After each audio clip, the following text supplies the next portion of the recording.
वाणी होने का मतलब होता है वाणी को विश्राम हो जाना, शांत हो जाना। जब तक आप कथा वाचन करते हैं, जब तक सत्संग करते हैं, जब तक जमघट जोड़ते हैं, जब तक लोगों का मजमा लगाते हैं, नाटकबाजी करते हैं, जैसे एक बंदर नचाने वाली डुगडुगी कि गुरुजी दर्शन दे रहे हैं, गुरुजी आ रहे हैं और फिर यूट्यूब पर आ रहे हैं कि राम नाम जपो, राधा नाम जपो, कृष्ण नाम जपो।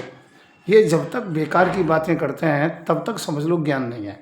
ज्ञान होने के बाद में आप शांत हो जाते हो। और असली संत तो दर्शन देते ही नहीं। असली संतों को क्या मतलब? संतों को कहा सीख रीसों काम। ये तो केवल नाटकबाजी एक धंधा है। और दूसरों को त्याग की परिभाषा बताना, आप बड़ी बड़ी गाड़ियों में चलना, हेलीकॉप्टर से चलना, अब बड़ी बड़ी त्याग की चर्चा करना, दान की चर्चा करना, और आप कभी हॉस्पिटल के नाम, कभी धर्मशाला के नाम, कभी भक्ति के नाम धन इकट्ठा करना, सोना चांदी पहनना, अय्याशी करना, घर मकान अच्छे बनाना, और अपने जो कि प्रॉपर्टी ट्रस्ट के नाम वो करना। और आश्रमों में लेटरिन बाथरूम अटैच कमरे होते हैं एसी के, जिसमें अय्याशी होती है। भक्त आते हैं, कहते तो भक्त हैं, पर वो लड़के लड़की आते हैं और आकर के वो अपना अय्याशी करते हैं, और उस अय्याशी के कारण से कमाई कर रहा है। तो मैं कहना चाहता हूँ दान करना बंद करो, ऐसे संतों के चक्कर में ना पड़े जो टीवी चैनल पर या जो कि विज्ञापन करते हैं, यूट्यूब पर आते हैं, जो मजमा लगाते हैं।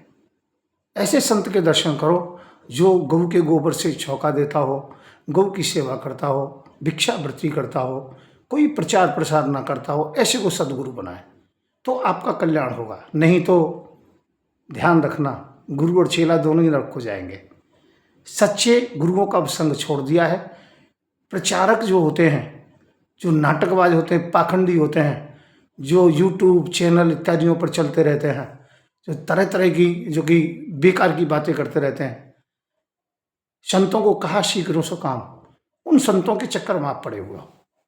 और फिर मालूम पड़ता है वो लड़कियों के चक्कर में फंसे हुए हैं, वो अय्याशी में फंसे हुए हैं, घोटाले में फंसे हुए हैं। जो संत दान लेता हो, पैसा लेता हो, चाहे हॉस्पिटल के नाम, चाहे विद्यालय के नाम, चाहे किसी भी आश्रम के नाम, चाहे गौशाला के नाम, समझ लो जो पैसा लेता है, पैसे की चर्चा करता है, दान लेने की चर्चा करता है, वो कभी संत या भागवत कथावाचक नहीं हो सकता है। ऐसे लोगों का विरोध करें, सच्चे संत की खोज करें। धन्यवाद।